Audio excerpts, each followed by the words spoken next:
Welcome to today's Froebel Trust webinar, where we're very grateful that Jenny Clement and Sian Sawa have agreed to join us to talk about changing early childhood spaces using Froebel as our pedagogical blueprint. We felt that the topic of spaces and resources in the time of COVID-19 was very pertinent, and I have no doubt that many of you have been tussling with issues around classroom spaces over the last several weeks and indeed months, and thinking ahead as well as many more children return to settings in schools. So we're really delighted that Jenny and Sian have agreed to come and talk with us today.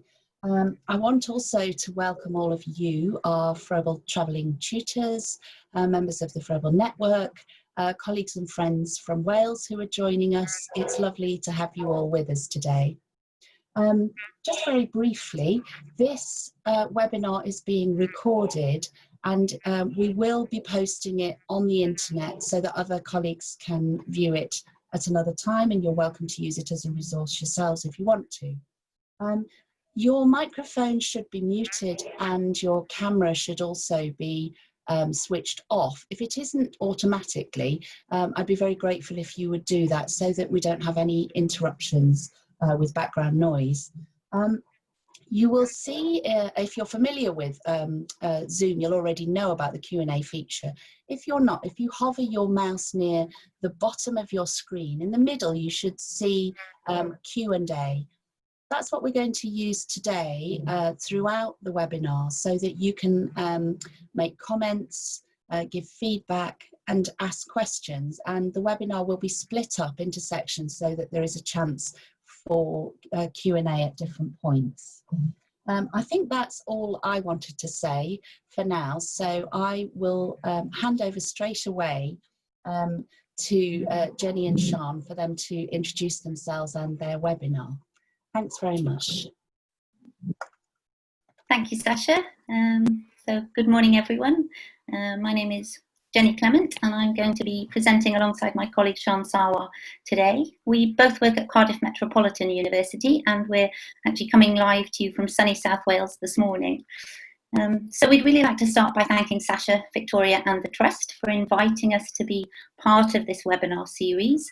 We're really excited to have the opportunity to share our research and our thinking with you today, and we've both really been enjoying watching the other webinars so far this series.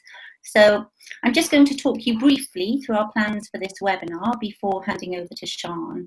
So next slide, please, Victoria. So today we're going to be splitting into 3 sections, and we'll have time, as Sasha just mentioned, in between and hopefully a little bit at the end to discuss any questions or reflections that you might have. Sian's initially going to be taking you through our context, so looking at us in Cardiff Met, looking at our wider Welsh curriculum context, and focusing on some of the classroom spaces that we're currently creating and providing for young children here in Wales. It will then come back to me, and I'll be looking at aspects of my PhD research and exploring what happened when a group of 3 to 4-year-old children designed and co-created their own classroom space. Sian will then finally look to the future, thinking about spaces in our new curriculum for Wales 2022 and the spaces currently developing in light of COVID-19. And throughout these 3 sections, we'll be using Froebel's principles and practices to explore these spaces. So thanks. So over to Sian, if you're out there. Okay, so if we could have the next slide, that'd be fantastic. Thank you.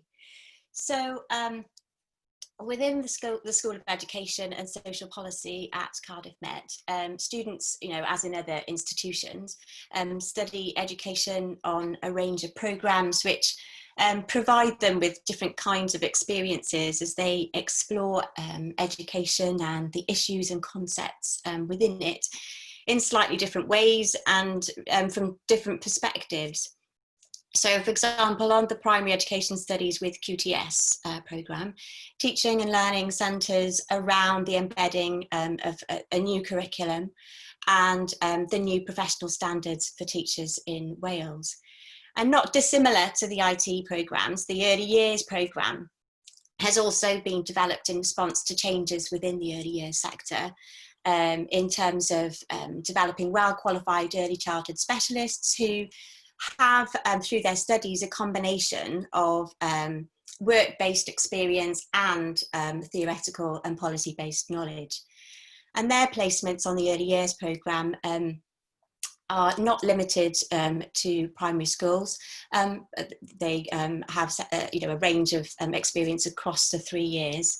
But the 0 to 8 age group sets the parameters for their placement. So whilst there are differences in relation to the experiences and emphasis within student studies, really what strikes me is how important that 3-year period of a degree programme is in terms of providing time. So time to not only be introduced to the ideologies and principles of pioneers such as Froebel, but it gives them time to recognise and critique them within the context of current practice and in relation to current policy. And I really think that having that time to do this, in my view, is important in terms of developing practitioners who are equipped to engage critically with practice and policy as it changes and evolves over time. So if you could have the next slide, that'd be great. So, as Jenny alluded to earlier, currently education in Wales is undergoing significant change as it embeds a new curriculum which is intended to address some identified shortcomings of the existing one, setting out a clear and consistent vision within its 4 purposes, and creating a framework for education which is relevant and engaging without creating bias towards certain subjects, and which recognises the importance of health, well-being and life skills in relation to children's education, as well as their lives outside and beyond that. So interestingly, the existing foundation phase framework, which is the framework embedded with, which is utilised for the 3 to 7 age group in Wales.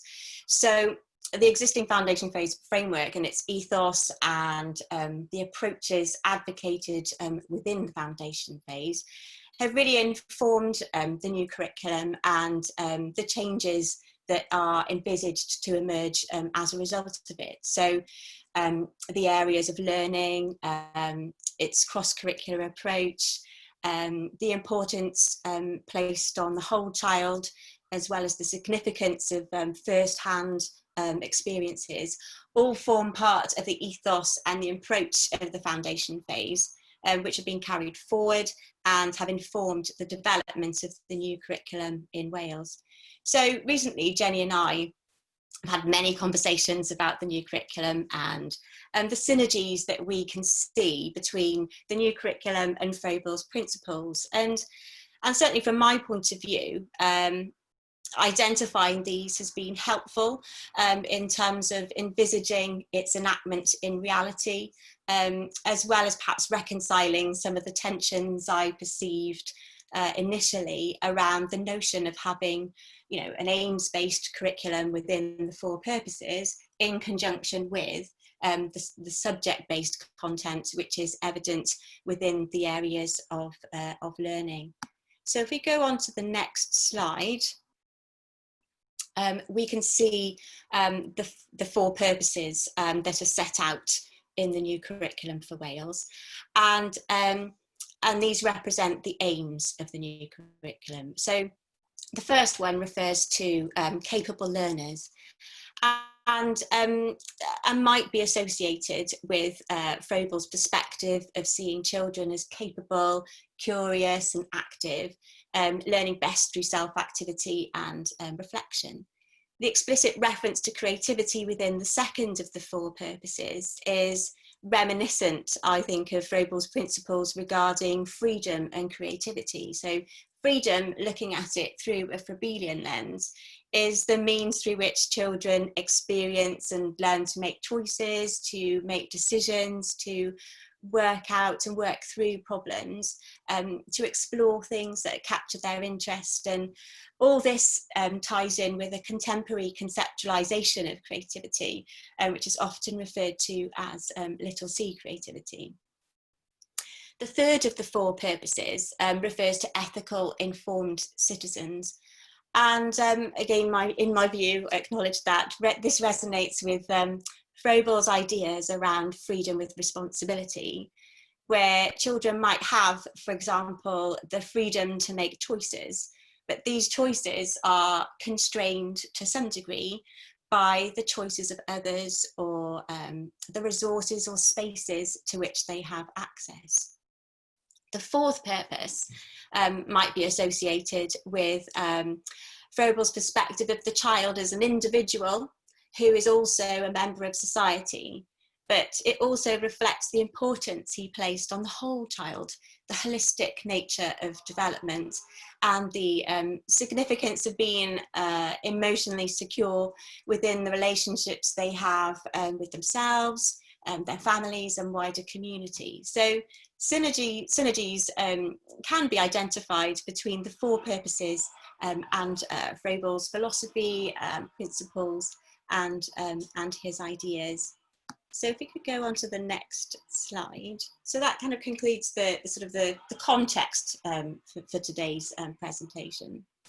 And in this next section, we'll reflect on current practice, again utilising Froebel's principles as a means of examining the symbolic functionality of spaces.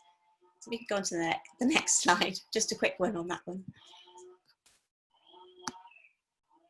So within the foundation phase, there are three types of spaces. So those intended for focused tasks introduce new skills, which can then be transferred or applied to other tasks or activities. And one might make associations between what is offered in these types of spaces with some of Froebel's occupations. So an area with clay enables children to experience the differences and connectedness between wet and dry, flat and round, rough and smooth, as well as how properties of materials, in this instance the clay, can alter. So how wet clay can be remolded and be made into something else, but once fired up, the clay is no longer malleable. Enhanced provision encourages children to engage in deeper level thinking or develop new ways of working, practicing or applying new skills. So, for example, adding pictures of castles or houses to a block area might be a means of encouraging children to explore and work out ways of recreating the buildings in the pictures. From this, we might make associations between the way enhanced provision is facilitated and Froebel's perspective of the adult as a guide who prepares an enabling environment where play and creativity play a central role in children's learning and development. Continuous provision refers to space which has been prepared so that children can explore and move around the space freely.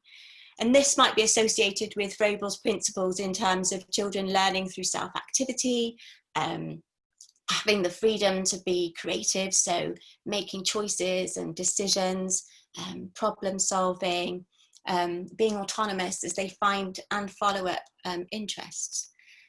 That said, the extent to which children, for example, have the freedom to explore might depend on the ethos within a space, the relationships that exist within it, and practitioners' expectations or intentions for the space. And these are all variables which might influence the extent to which spaces within the foundation phase facilitate the enactment of Froebel's principles in practice. So if we could move on to the next slide. Thank you. So this slide presents in diagrammatic form possible areas within a setting, And again, associations can be made in relation to Froebel's principles. So there's scope for play and creativity. It certainly conveys potential for children to engage in self-directed activity, but variables, so practitioners, their intentions in relation to space and resources, the classroom ethos, perspectives of children and childhood, the management of time, the ways in which decisions are made in relation to designing and resourcing the space. All these variables influence whether children learn through or in space. And I know that that's something that Jenny will go into more detail in with her presentation later on. So if you go on to the next slide, this illustrates how the diagram on the previous one might be brought to life. So from this, we can see there's room for children to move around the space. It facilitates autonomy in terms of accessing resources. And there's scope for children to connect the experiences of their outer world with the inner world of their imagination in the kitchen area, for example. Nevertheless, whilst offering opportunities for the enactment of Froebel's principles, I would suggest it also presents some challenges which are perhaps more clearly visible if we go on to the next slide. So the organisation of space in this classroom presents what might be described as islands of activity, which could be construed as perhaps being a little atomistic in terms of the experiences offered. So you've got play in the clay area, you've got card making materials on the table, even laying out certain colours of card whilst allowing some choice and decision making does perhaps set quite specific parameters in terms of the colours available, the size of the card, the tools and resources made available to make the card. So if we look at how the equipment, such as the tables, are laid out, the space sets quite specific parameters in terms of how children engage with not only the resources, the activity and the equipment, but also the physical space. So the number of people that can participate at any one time, indicated by the number of chairs or the amount of equipment provided. Now, of course, I absolutely acknowledge there might be a number of perfectly reasonable and practical reasons as to why spaces are organised in any particular way, not unimportantly in relation to the safety of children working within these spaces.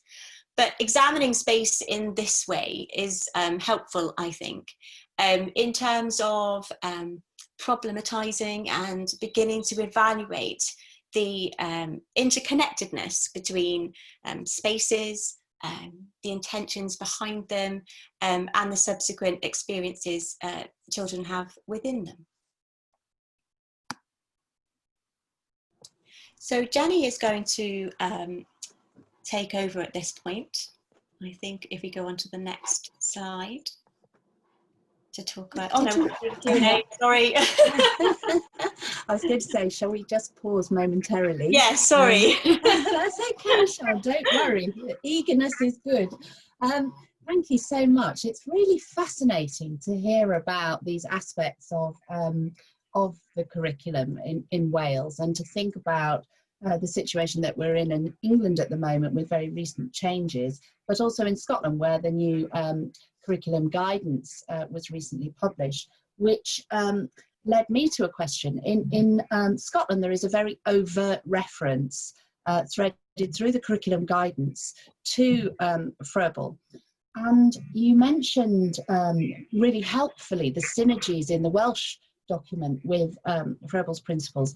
I wondered whether you know if that was a conscious, or if it is a conscious or unconscious alignment or relationship. Is it something that you have picked out yourselves, or is it something that was deliberately there, do you think? And if so, why? I think that there are sort of two possibilities in relation to that question. So on the one hand, you know, the synergies that we've identified are those that we have identified independently and together, and they've not necessarily been articulated within the documentation or within, you know, the sort of the surrounding rhetoric. That said, there has been very specific references to the foundation phase having informed the new curriculum, and within that there is a very definite connection made and articulated and expressed in relation to Froebel and others as well. Would you agree, Jenny? I would, yes. I think, as Sean said, there are documents that support the foundation phase, and Froebel is explicitly mentioned and discussed in there. He's set within other pioneers, but Froebel is discussed as one of the greatest pioneers of early childhood education, and it states that we draw his principles and practices through practice. But it's interesting that throughout the documentation, that's really where the explicit reference ends. So when you get into types of teaching, types of learning, types of spaces, you're really left in the dark as to what Froebelian principles or practices you might draw from those. Thank you.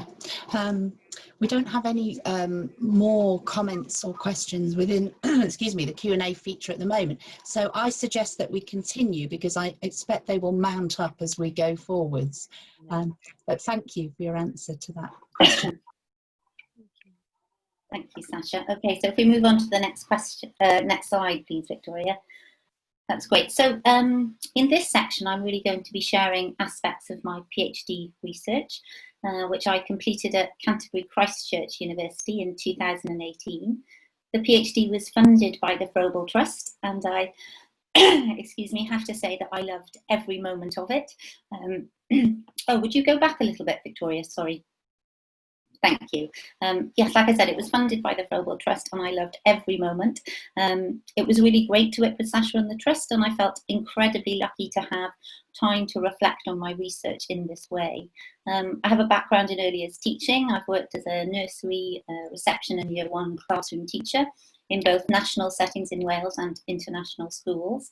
The rationale for my study was really all of the things that Sean has just been discussing. So some of the tensions that are apparent between this rhetoric of a pedagogy that is supposedly supporting more democratic and participatory constructions of teaching, learning and the child, but then often through or delivered through spatial applications which are quite prescriptive, driven by content, activity or outcome. So I really wanted to think about how we could explore classroom space and how it could be considered and constructed differently to support these more democratic approaches. So spatially democratic pedagogy was created to support children's design and co-creation of their classroom space.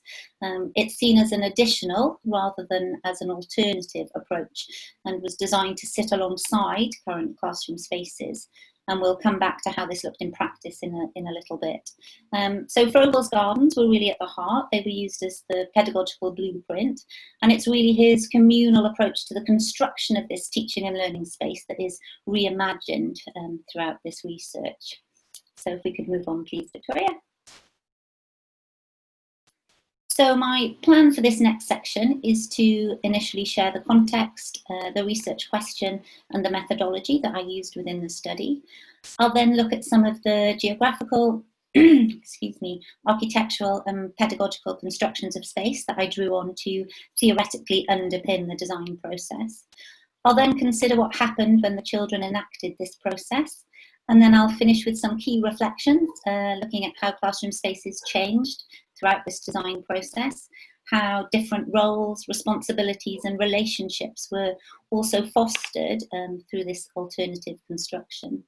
And then I'd like to offer some final thoughts on framing classroom space as a stage, as a script and as a palimpsest. So next slide, please, Victoria. Thank you.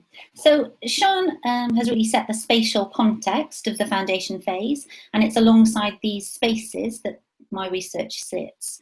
I worked with a wonderful teacher called Claire, who was working in a reception class in South Wales with children aged 4 to 5 years, and we worked closely with 6 of these children over a period of 6 months. The research question, what happens when children participate in the design and co-creation of their classroom space, was intentionally broad and really to foster an exploratory approach to the research. There were 3 objectives. So firstly, to create a theoretical base for spatially democratic pedagogy through pedagogical, geographical and architectural understandings of space. Secondly, to develop a teaching act that supports children in the design and co-creation of their classroom space. And then thirdly, I wanted to document and consider what happened when the children enacted this process. Okay, we can move on, please. So a design-based research methodology was chosen to support the research question and objectives. Design-based research really aims to solve real-world problems through design, enactment and analysis of an intervention. So the research should develop an artifact which will outlast the research and has the ability, as Kelly notes, to be adopted, adapted or used by others. So this was my artifact, the intervention, and it was a 7-stage design process that was developed to support this research. Okay, if we could move on, please.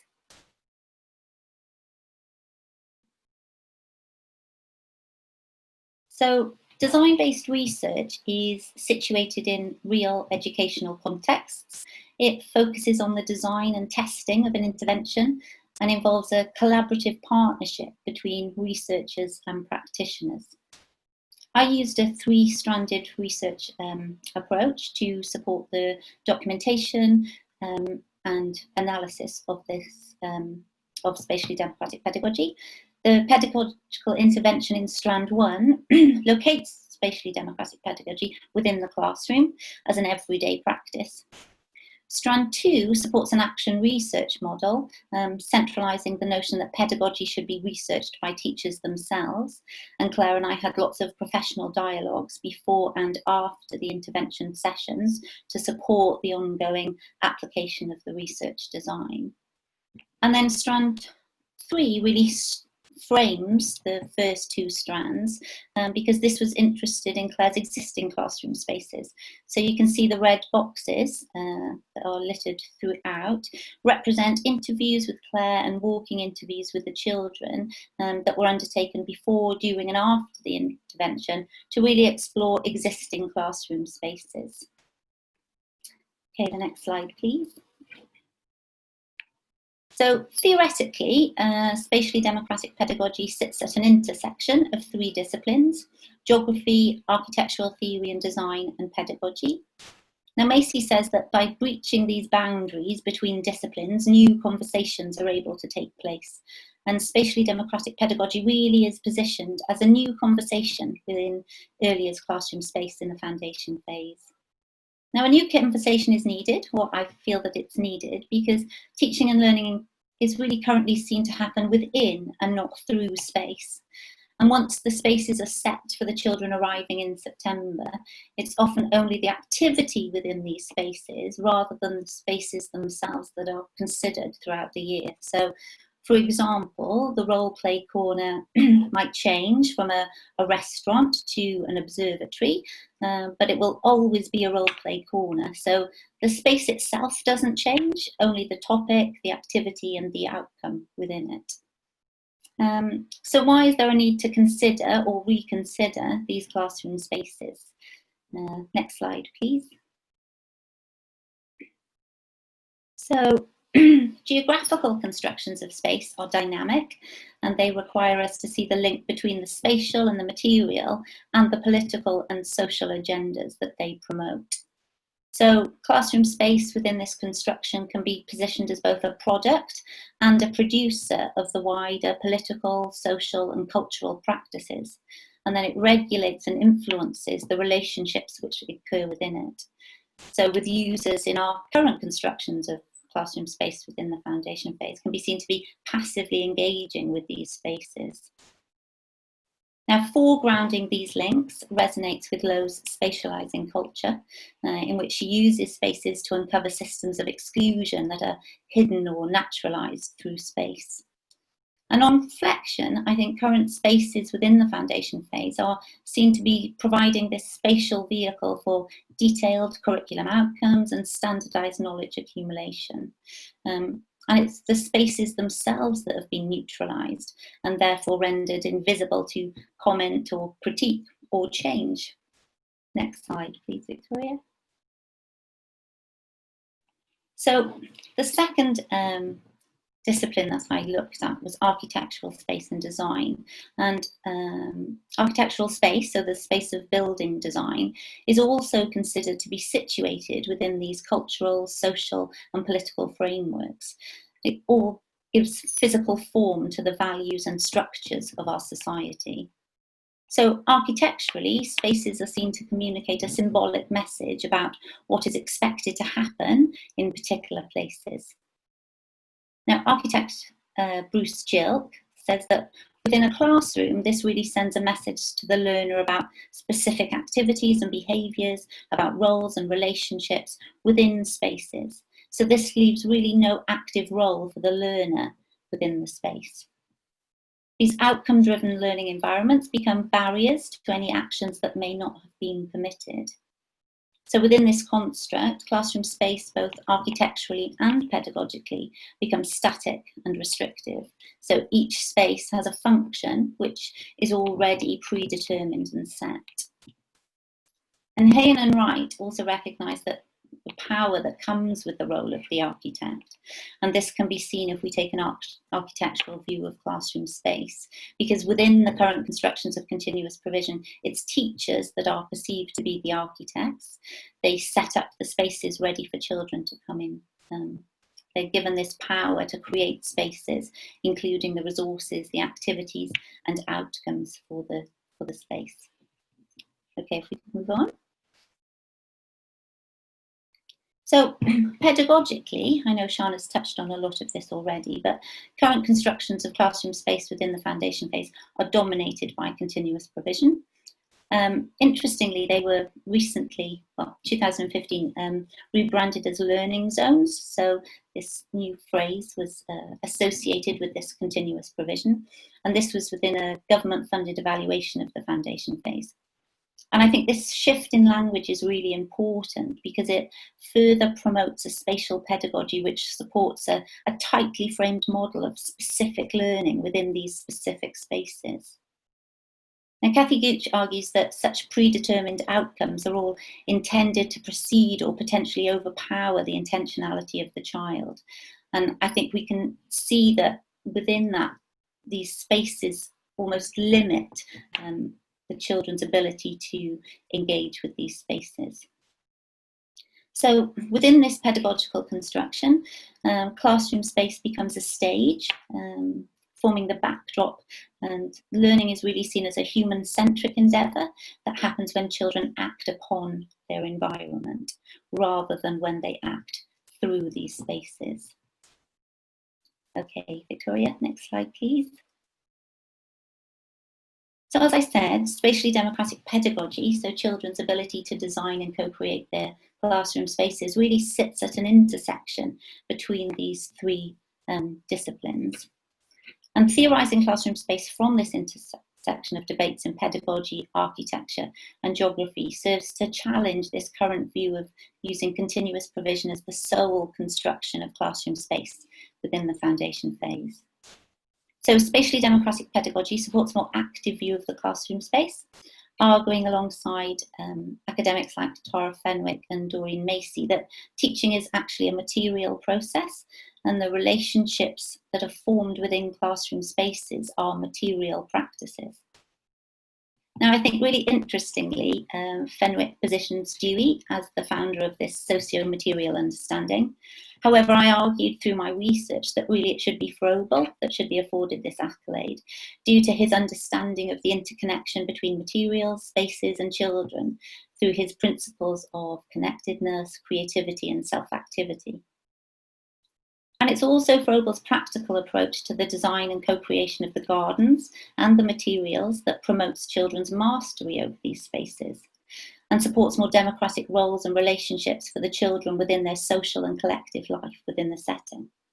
So, for example, when the children worked together to tend the gardens and also making the little boxes that they needed to collect and store the seeds. So looking at classroom spaces and allowing children to co-create their spaces and materials in this way creates spaces of possibilities, not spaces of representation that we are currently seeing. Architect Bruce Chilk talks about useless spaces, spaces that have no predetermined use. And I've re-engaged with this concept and created an empty space for the children to start to think about what they would like to design and create. And he says that actually creating these useless or empty spaces actually puts an onus on the children or the people within the spaces to be creative. They need to think about what the space will become, what the roles, responsibilities and activities will be. And this is the understanding really that I took forward in Spatially Democratic Pedagogy. Okay, Sasha, Victoria, next slide, please. So here, this central block in the middle is the artifact, is the intervention that was created to support children to design and enact their spaces. And I'm just going to take you through, just briefly, each of these design stages and each of these sessions, just to give you a brief insight into what actually happened when the children enacted this process. So session 1 required Claire to empty the space a week before the design process began. This was to allow time for the children to become accustomed to the space as an empty space with no furniture, resources or materials and no prescribed use in mind. This empty space sat between the carpet area and the painting, sand, water and Play-Doh area, and it's the bright green box that you can see on the classroom map. Now in session 2, the children sat in the empty space as they had been throughout the week. Claire mentioned that they often took things into the empty space to play with and then would take them back to the spaces that they belonged to. But in session 2, the children sat more formally in the empty space and discussed their initial ideas and what they might like to create in these spaces. The children then went on to draw their initial designs and chatted really enthusiastically about them. This initial design session was a really lively session full of conversation. The third session then required the children to choose one of the designs to be realised within the empty space. And I should say that these sessions were planned to run over consecutive weeks.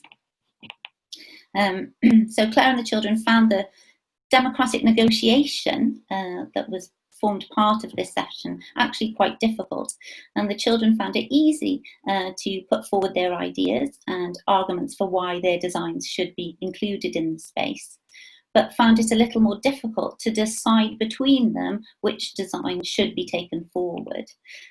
Claire decided that, or suggested that they put the designs in the hat and pulled out the winning design, which the children agreed to, and which they did, and the party room was pulled out. So when the party room design was chosen, the group erupted. The children were really excited. They were cheering, shouting, jumping up and down, dancing on the carpet, and then really quickly got on board with planning this new space, suggesting ideas for the party room and adapting their initial designs to fit within this new space. So, for example, one of the boys, George, he wanted a dinosaur park in the space, but quickly asked, when he knew it was going to be the party room, for a pin the tail on the dinosaur game. So really adapting his love of dinosaurs into this new space. The materials and the resources were then made over the next 2 weeks in school. The children made a disco floor, a pin the tail on the dinosaur game. They made the invitations, passed the parcel packages. They learned dances and games, and a glitter ball was also made at home and brought in for the space. For session 6, the children worked alongside Claire to co-create the space, adding everything that they'd been making to to formally create it. And then session 7 asks you to use the space. And so there were no real accompanying instructions for this, because obviously depending on what space was made, this would be different. So after reflecting on how this space had been used for a few weeks, Claire said that it was really a very popular space, and the children enjoyed spending time in there, doing the activities that they had set out to do. So they played the games, they danced, made invitations, just generally being silly, having a party and having fun. If we can move on, please, Victoria. So I'd just like now to look at some of the key findings. I'm just going to draw on 2 today that came out of this process. As I said earlier, before the intervention began, and as part of research strand 3, the children took me around their classrooms on a walking interview to discuss their existing spaces. Now, the perception of teacher-created space was overwhelmingly articulated by all of the children. During the interviews, I asked them if they ever brought materials or resources into these spaces or created spaces, and all of the children said no, and one actually added that that would be quite naughty. However, this construction of teacher-led space really changed within spatially democratic pedagogy. Creating the resources for the party room took place over 2 weeks. Claire was asked to make time for these activities in her normal planning and through existing spaces. And then subsequently, the children's design ideas were created in the painting area. So they made decorations and signs for the party room. The maths area, where they created the dancing floor and some paper chains.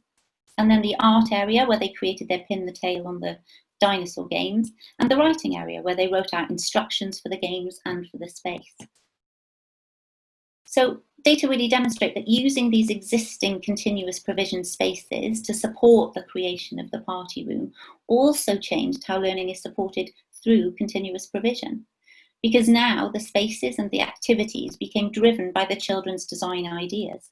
So these continuous provision spaces were now filled with activities that had been created by the children.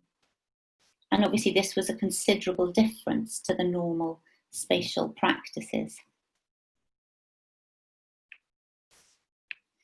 If you could move on to the next slide, please, Victoria. So data indicate creating an empty space within the classroom and supporting opportunities for children to design and co-create these spaces modified the structures of democracy and participation and the roles and the relationships between the children, the teachers and the space. So during the intervention, the children had taken on the role as architects, teachers, co-constructors. They were really developing and creating their design ideas for the empty space. And Claire's role was also modified within the intervention. And on reflection, the children noticed that she had been the helper, so she had helped them to realise their design ideas within the space. The children were really clear that it was they who had created the dance floor, the games, the music. They had made it, and Claire had helped them achieve their goals within the space. So within this construction, the teacher becomes the attendant, so attending to children's ideas, supporting their design ideas. This attendant role is considerably different to the role that Claire fulfills within her normal and existing continuous provision spaces.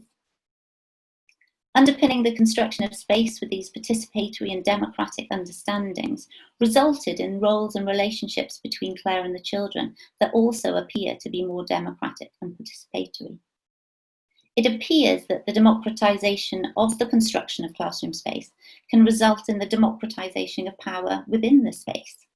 So as both participation and power within the space appears to become more shared and dispersed. So it's really the different approach to the construction of space which supports these different roles and relationships. Findings across the intervention appear to suggest it's the communal construction of space which acted as the driver for children's ability to participate, with both Claire and the children's roles were able to evolve and emerge through this collaborative approach. So I would really argue it's the construction of classroom space which becomes an important factor in determining the pedagogical roles and relationships within the space, rather than just the activities that are set within it. I would further argue that continuing to understand children's participation as happening within existing space and ignoring the importance of who is constructing these spaces will continue to underestimate the values and pedagogies which are developing in our early years classrooms through the spaces that are being provided for teachers and children. And further, unless children are able to participate in the construction of classroom spaces, children's participation will always be defined by choice, or defined as choice. Okay, Victoria, if we could move on to the next slide. So now I'd really like to offer some final reflections and thoughts on the framing of classroom space as stage, script and palimpsest. The theoretical underpinning positioned continuous provision as a staging for educational practice, with children performing their learning within these spaces. And Claire's existing spatial practices are equally seen to be providing this stage for children's learning. She creates the spaces before the children arrive in September, and then they are set and ready for the children. Within this spatial performance, both Claire and the children are assigned scripts with roles that tell them what to do in these spaces. Developing an insight into the scripts of classroom spaces is important because it illuminates how daily practice is written within the space and how these spatial scripts become drivers for the daily practice and daily teaching and learning.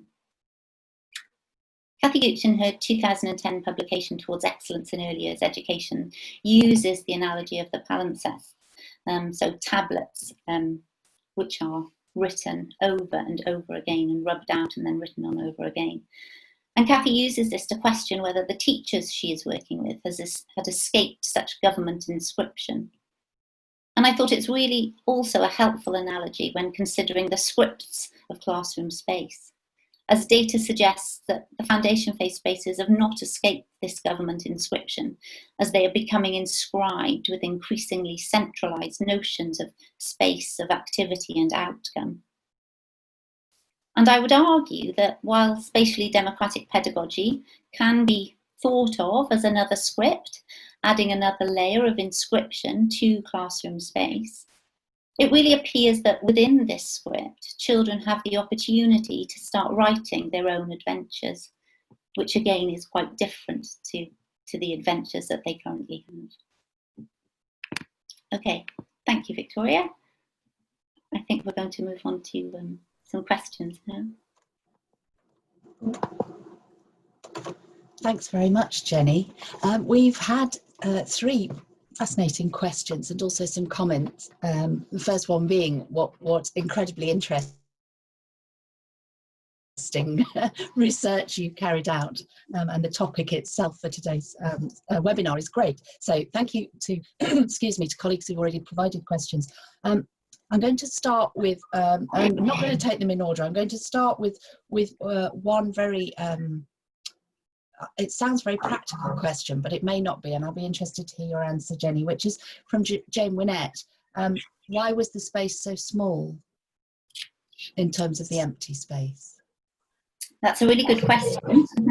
I didn't actually choose the space to enact the research in, but I was really clear that I wanted to create a space that ran alongside existing classroom spaces. And as you can see by some of the pictures that Sean showed earlier, these different areas and different spaces are quite neatly packed within this wider classroom space. I wanted it to run alongside. I wanted to position it as an additional rather than an alternative, because Froebel himself uses these lots of different spaces to support different pedagogies. So yes, on reflection, I'd never really thought about the size of the space, but it was quite dinky, actually. It was quite small. But that was just because all of the other spaces within the classroom were small too.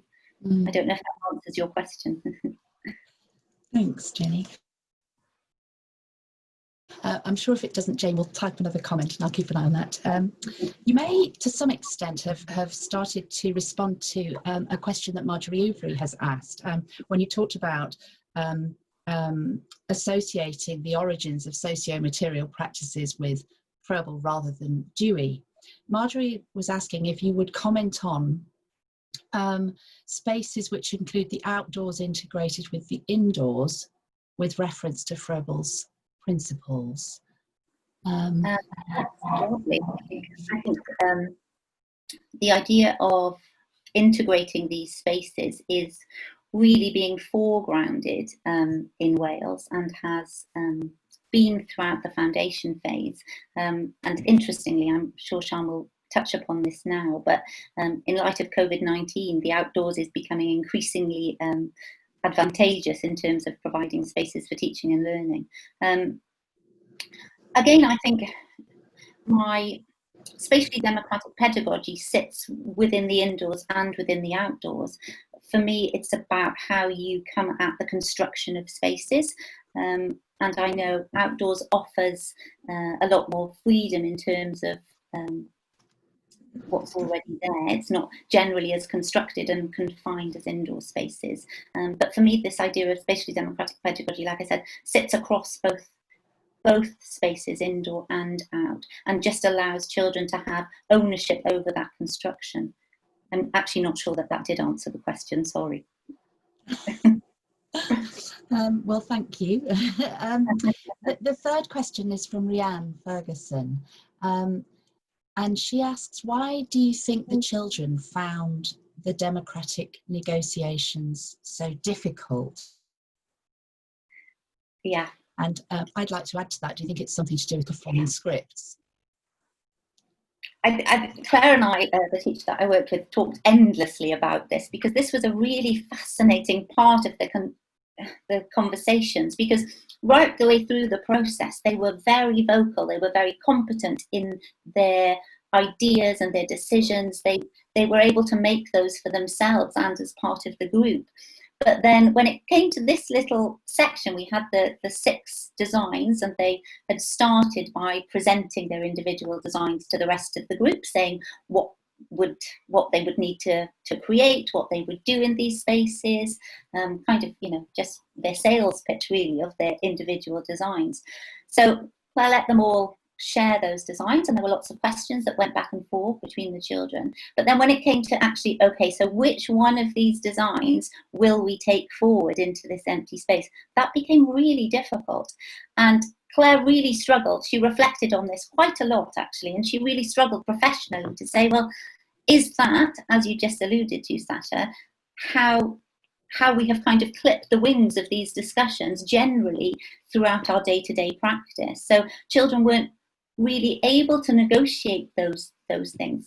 But that was really fascinating. And I think Claire reflected on her role more so than the children's enactment of this, to think about how moving forward she could engage children in these discussions more so, because obviously discussions are directed. You always have this idea of what your outcome is intended to be at the end of this discussion. So that idea of democratic discussion was really difficult for the children, but also for Claire. Do you think that without having the opportunity, without children having the opportunity to participate in classroom co-creation, and therefore having spatially democratic pedagogies, that you can have democratic pedagogies, or do you need the spatial aspect as well? That's a really good question. I think for me, teaching and learning happens through space. I think that idea of making it agentive, making it active within those processes, almost, would result in you would have to include the space within those.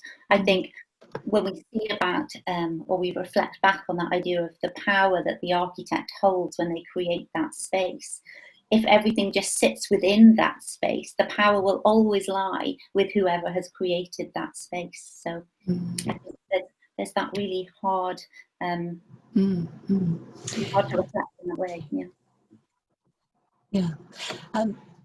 Jane Winnett has asked, or she's commented, it seems that the children have such a small opportunity to influence the overall pedagogy of the classroom. The purposes of the new curriculum seem to endorse a more ambitious view of children's capabilities. So would you agree with that, Jenny? And if so, having a curriculum document is one thing, and as you've said and Sian said, enacting it is another thing. So if you agree, what will enable that to be enacted, do you think? Yeah, I mean, I think that's the million-dollar question, really. I think it's funny, in the professional conversations that I had with Claire, she often reflected that she had an early years tradition inherent, she felt, in her practice, but yet we took an initial map. I asked her before the research started to draw a map of her classroom to highlight all of the different spaces. And then in our first interview, I asked her to take me around the spaces and discuss these things and where they had come from. And it was really interesting because initially Claire felt that she had ownership over her spaces. She confidently talked that she had created them, she had set them up, you know, they were her spaces that she was providing for the children. But as we started to unpack these ideas, she realised that actually these spaces were actually all externally created, that they had come from expectations from Welsh Government, from our inspectorate, Estin, and these spaces had been moulded and created around her and the children from these external sources. So again, I think early as practitioners, I don't know if this happens anywhere else, but certainly within Wales, when I was working as a researcher, they often found themselves with these conflicting spaces, with these conflicting outcomes and activities. So yes, moving forward, the 4 purposes, again, Sian might talk a little bit about this. We feel incredibly lucky that we've got these driving our new practice. We have slight concerns that there's a little bubble in the middle of them in the actual diagram that says that children will be, and we think that this is quite ambiguous. Will be after we've taught them, will be as they go through, because obviously in early childhood we think that they already are. So there are tensions, and I see that those tensions are moving forward. I think what's lucky, and I feel lucky in Wales, is that we are creating systems around our pedagogy at the moment. I'm involved if I can go off on a tangent for a moment, I'm involved with colleagues across the fields of sport and art and design at Cardiff Met, working alongside Welsh Government and some of our pioneer schools, looking at what professional inquiry looks like within our new curriculum, and that's one of the drivers for professional learning and development. And I think that allows people to have time and space as professionals to reflect on their practice, and that hasn't been something that's happened before. So I welcome that we have this new curriculum, but I also welcome that we're having time and space to reflect and research practice, which is key, I feel. Absolutely. Thanks, Jenny. Just before we move on to the next phase, I wanted to reiterate that we've had comments saying what a fabulous project your project was. And Tina, excuse me, Tina Bruce has put a comment which says, really helpful for practitioners, feels like an excellent balance if teaching, building on and connecting with continuous provision while creating empty space possibilities. Feels as if this is a necessary mix of observing, supporting, and extending learning. And then she asks, is it easier to develop such spaces outside than inside? And I think you talked a little bit about that already. I don't know if you want to give any sort of comment in response to that before we move on. I think, yeah, thank you for that, Tina. That was a lovely comment. And I think there is certainly the space. So coming back to Jane's comment about it was quite a small space, there is certainly, or in some settings and schools, there is often the opportunity to have bigger spaces to do this. So I think equally it comes down to the practitioner that can drive these spaces, but indoors, outdoors, I would relish that it would happen in both. We've got 2 more questions, which I'm just going to leave until the next session. So apologies to Marjorie and Bethan who've added comments since I read out Tina's. But I think given the time, we'll move on to the next section, and hopefully those comments and questions can be incorporated afterwards. But thank you for answering those questions, Jenny. Thank you.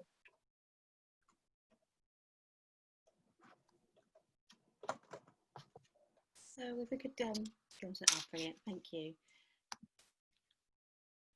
So in this sort of next section, it's the intention really is to spark some discussion in relation to the future, and just picking up on that earlier comment in relation to whether or not the concept is the possibilities around space, whether they could be enlarged or the concept could be expanded upon. And I think that would be really interesting for us to follow up in the discussion at the end. So really in this section, before we move on to that, is to sort of consider, reflect on what the possibilities might be, and how reflecting on this unusual period of COVID, as I like to refer to it, period COVID, might inform ideas and future practice. So if we could go on to the next slide, that would be fantastic.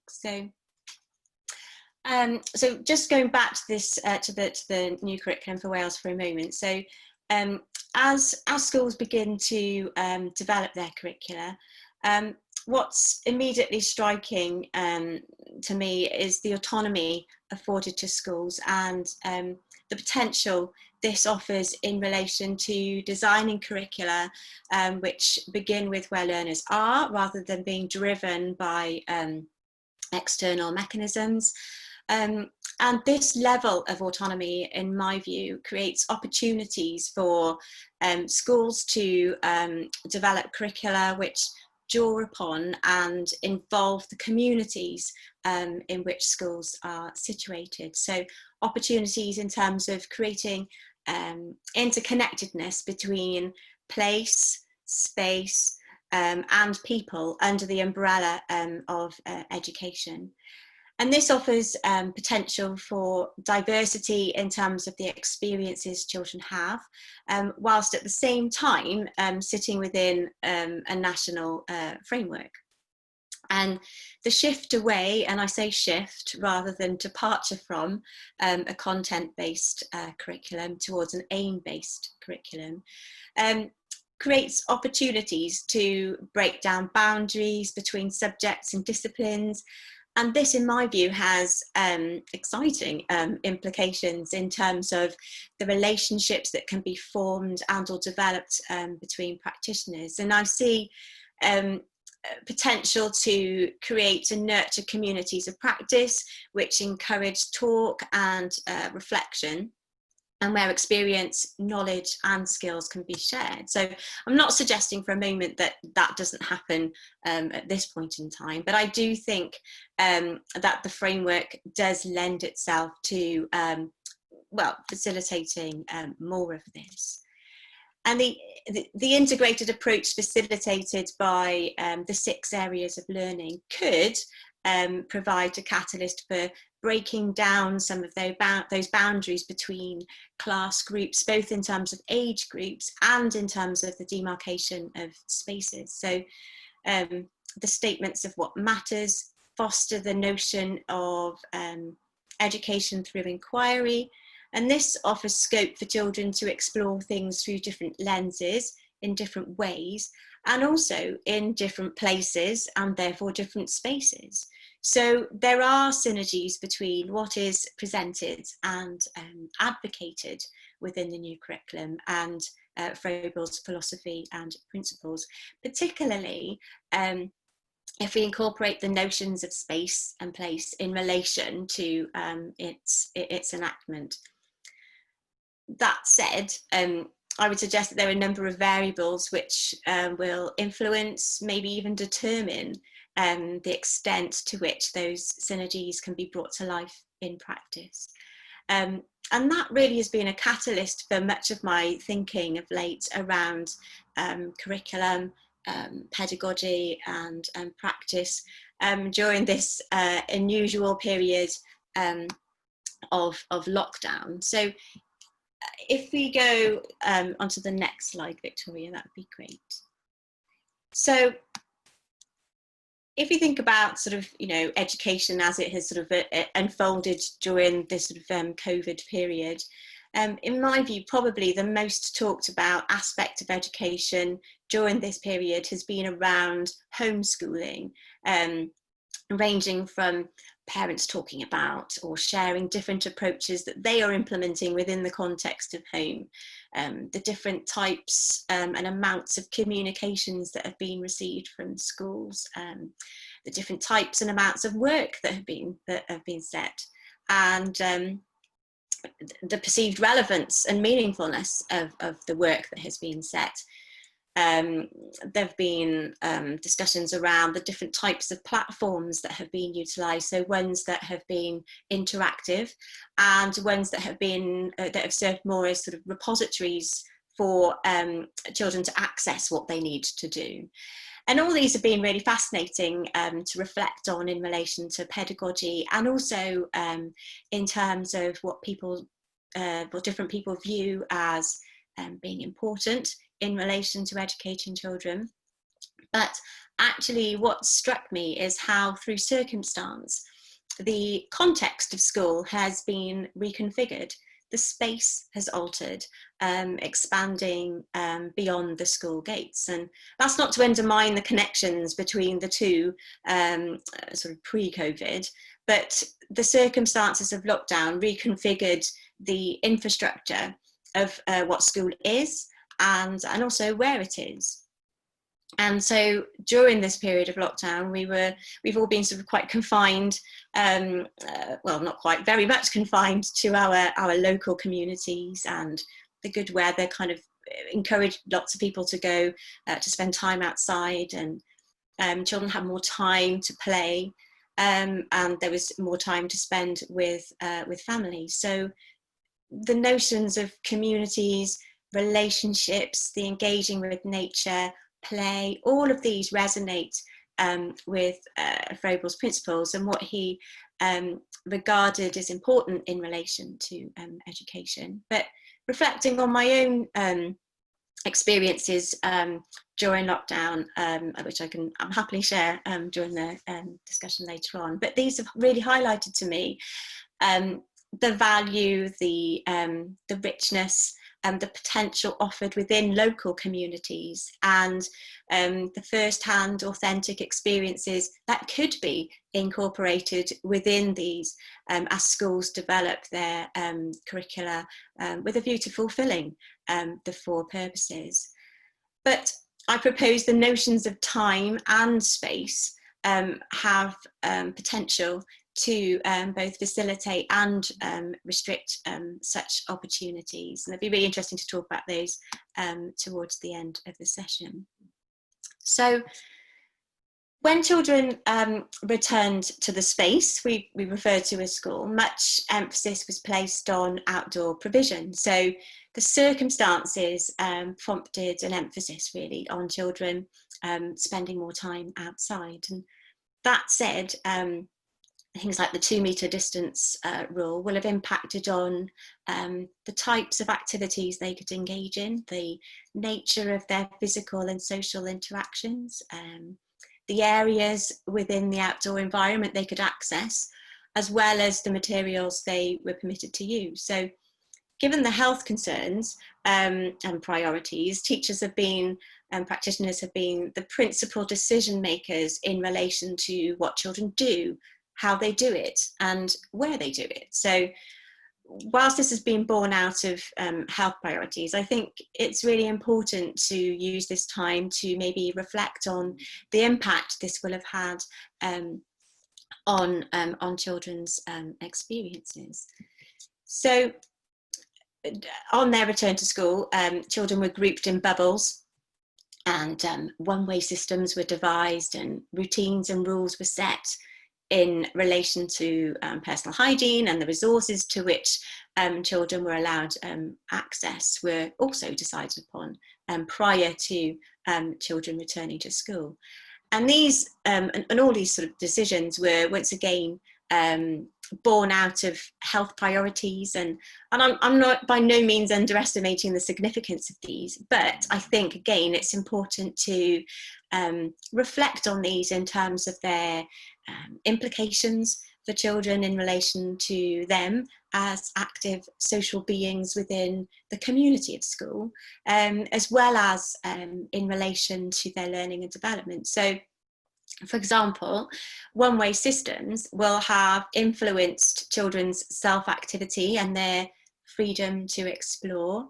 The decisions made in relation to children's access to resources will have affected their capacity to make choices and the types of investigations they could undertake.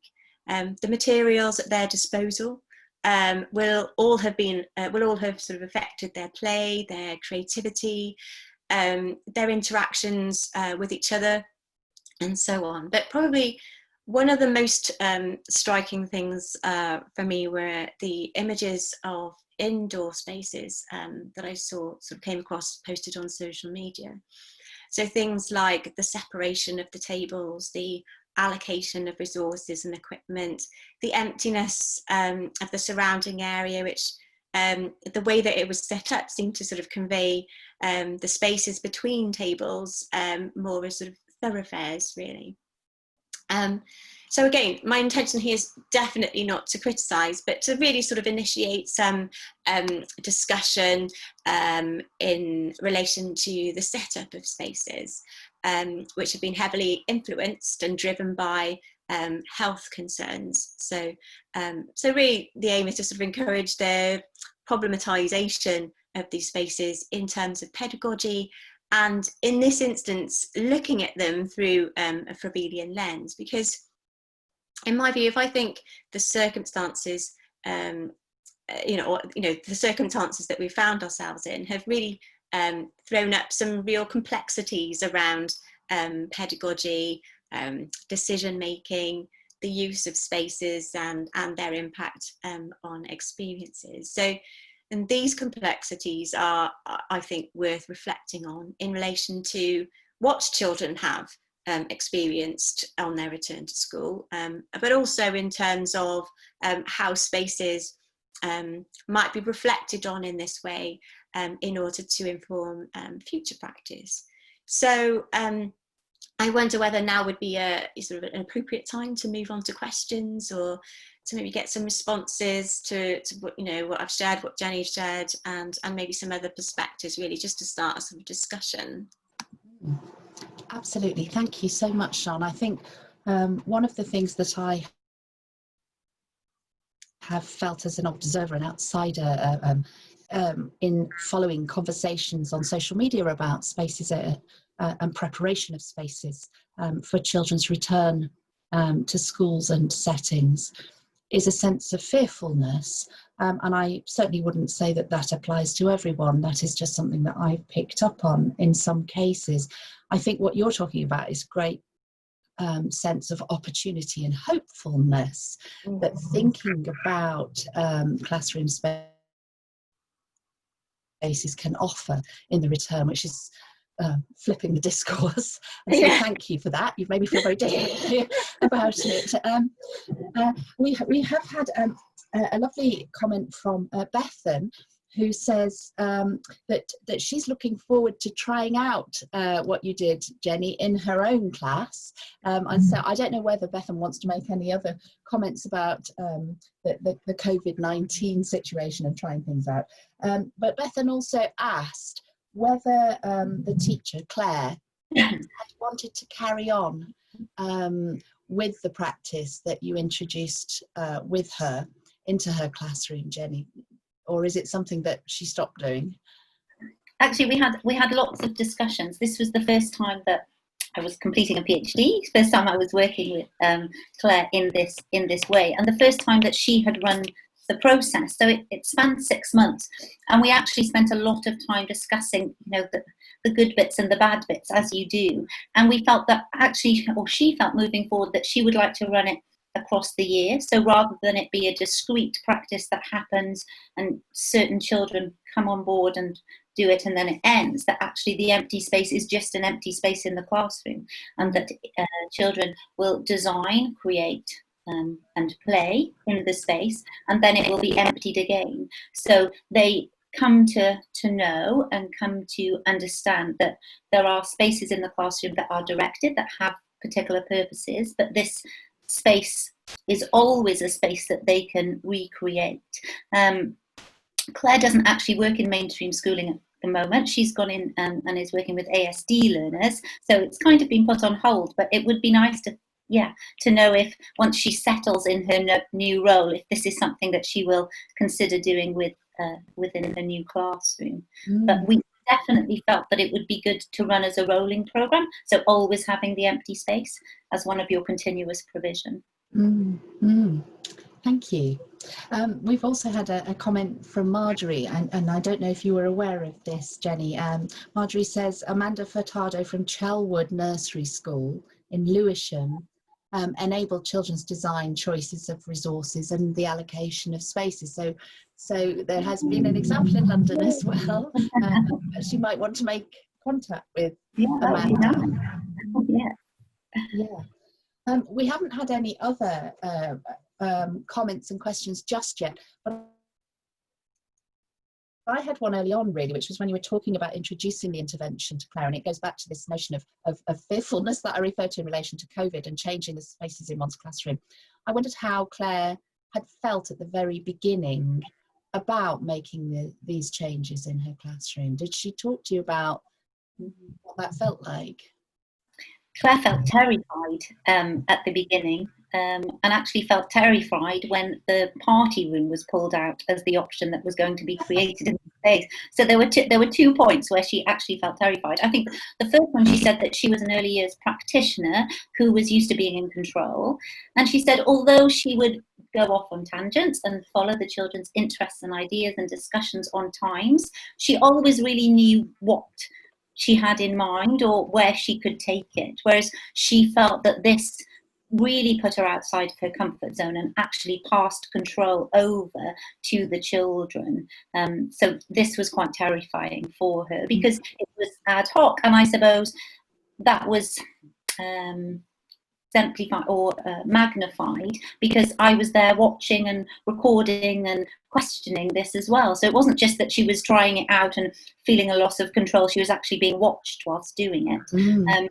She also felt terrified when the party room was taken out because she couldn't envisage this loud, excitable space that would run alongside the other provision in her classroom. But actually, again, on reflection, for both of those moments, she felt calm and accomplished in her role to be able to support the children's design ideas. That actually came quite easy to her in terms of discussing and moving things forward, and actually reflected really pleasantly on the party room. She said it was a really popular space, that children really enjoyed it. The music would be playing, they would be playing games in there, but it didn't disrupt the natural noise within the classroom. So terrified, but on reflection, enjoyed. Yeah.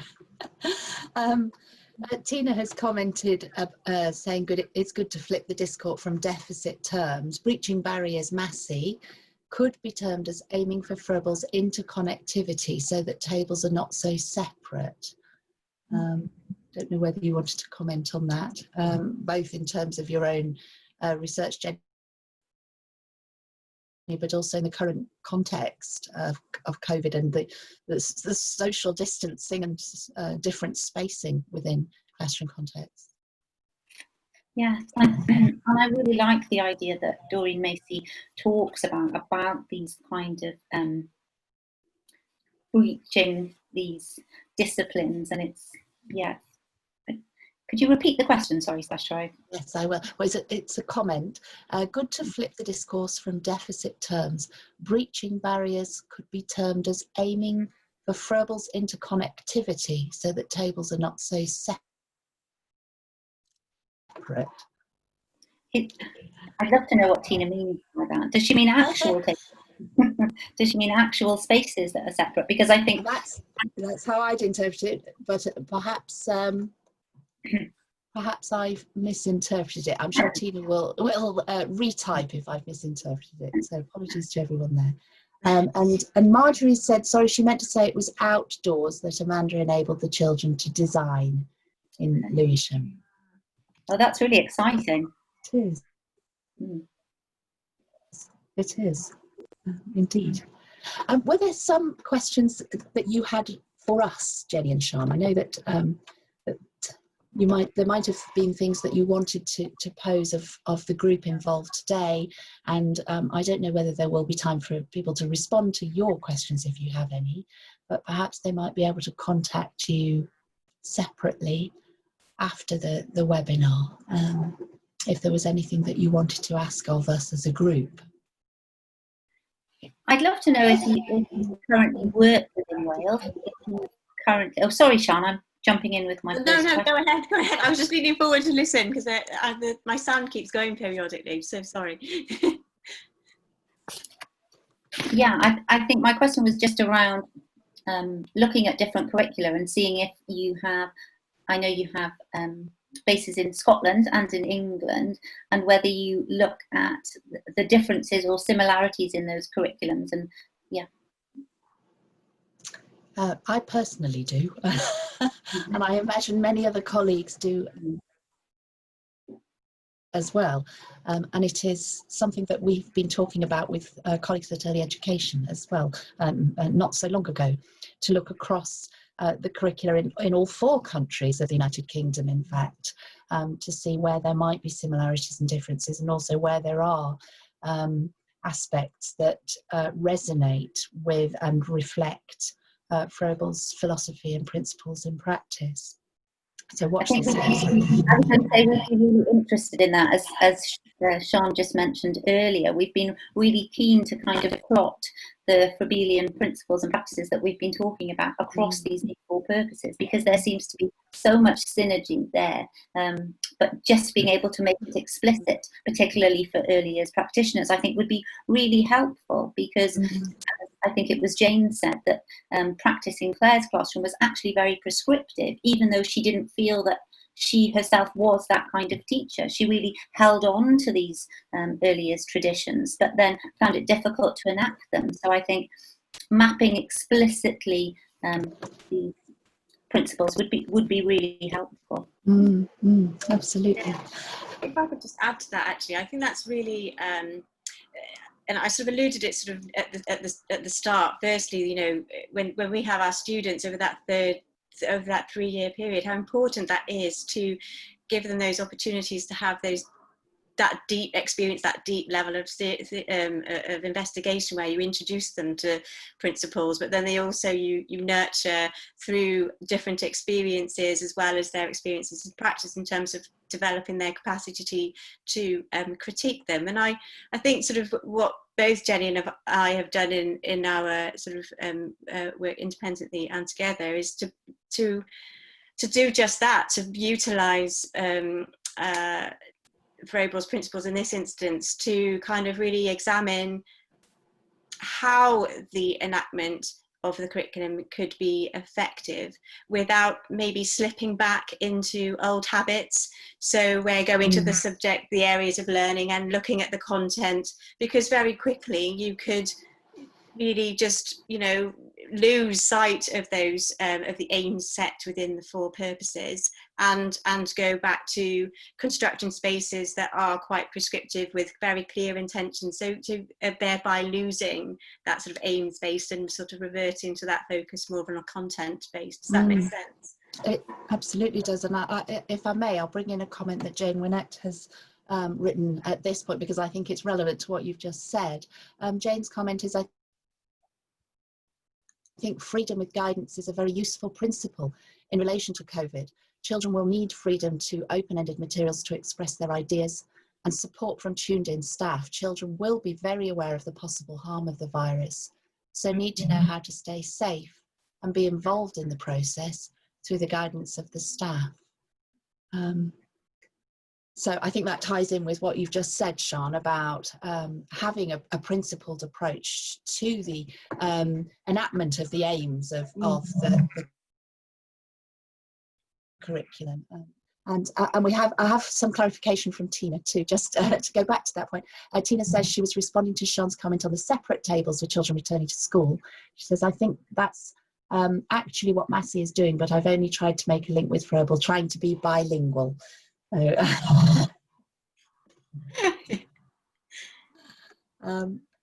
I think we have, yes, one more comment, again from Jane Winnett. The purposes of the Welsh curriculum are very similar to the Scottish Curriculum for Excellence, except that they recognise that all children are already fulfilling these purposes. So a slight yeah, and that's, I totally agree. I know Jenny mentioned it, and we've talked about it quite extensively actually, about how the wording of the aims, maybe not intentionally, but it might be construed as sort of regarding conceiving children as sort of human becomings, as rather than human beings. So it sort of potentially diminishes sort of, you know, the ambition that they demonstrate here and now within this period of childhood, and it sort of maybe underestimates you know, how the value and importance of, you know, what they do within their childhood. So yeah, I think that's a really good point. But as yes, as you've both very eloquently pointed out, it is about in the pedagogy that those aims are translated, and therefore an opportunity exists for interpreting the aims as being rather than becoming, I think, isn't there? Yeah, absolutely. Yeah, I mean, I think, yes, it goes back to those variables as well, you know, people, places, spaces, you know, and values and perceptions, and it's really those that are key to whether or not the enactment of a curriculum, any curriculum, is effective, in my view, definitely. And I think that's why looking at things through you know, in this instance through the lens of Froebel is a really helpful way of being able to try and achieve that. I think we'll finish with a comment from Alison Hawkins, which is, in Scotland, she says, we now have realising the ambition, and many committed practitioners and teachers, plus a resurgence of Froebelian approaches.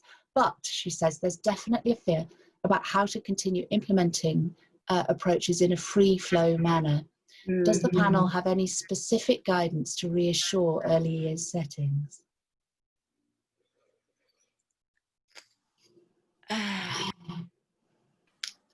It's a really, really good point, and I absolutely agree.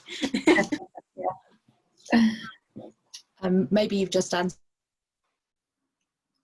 it by talking about principles, and perhaps it goes back to some extent to what Jane Winnett has said about freedom of guidance as one example. But as you say, there are many variables, and many teachers may feel like palimpsests upon whom there are a number of inscriptions, not least the COVID-19 narratives. I think it's people's responses to situations, the different approaches to leadership as well, the extent to which practitioners have autonomy, and feel that they have those levels of the autonomy, and I know within the new curriculum that there is a level of autonomy given to schools in terms of devising and developing their own curricula. But again, you know, through good practice, they're also encouraged to work alongside other schools, and that's really exciting. But working in one way could lead to diversity of what different curricula look like in different schools. But equally, you could start to slip back into comparing, maybe competing, you know, and then you're back to sort of square one again. Does that, you know, focusing more on that content rather than those aims again? Not sure if that answers the question, but does it? Well, if it doesn't, it opens it for further discussion. So thank you both very much. I don't know if you have any sort of last words you want to say before I close the webinar. I think just to say thank you for inviting us here. We've both really enjoyed discussing and preparing for it. So yeah, thank you, Sasha. Well, not at all. Thanks to both of you too. Thank you very much too for including some of the references on screen there. I know that many colleagues will go away and look those up if they haven't already been familiar with them. And I wanted to thank everybody for joining us today. We've had a really good number in this webinar, and I am conscious that for colleagues in Wales and some colleagues in England too, term has just finished, and many will probably feel like getting under the duvet for a week. But so appreciate everyone joining us today. colleagues in Scotland are preparing to go back as the new term starts in August. So I'm really grateful for everyone's contributions. I'm thankful to Victoria for organising today's webinar, and especially once again a thank you to Jenny and Sian for the fantastic and thought-provoking presentation today.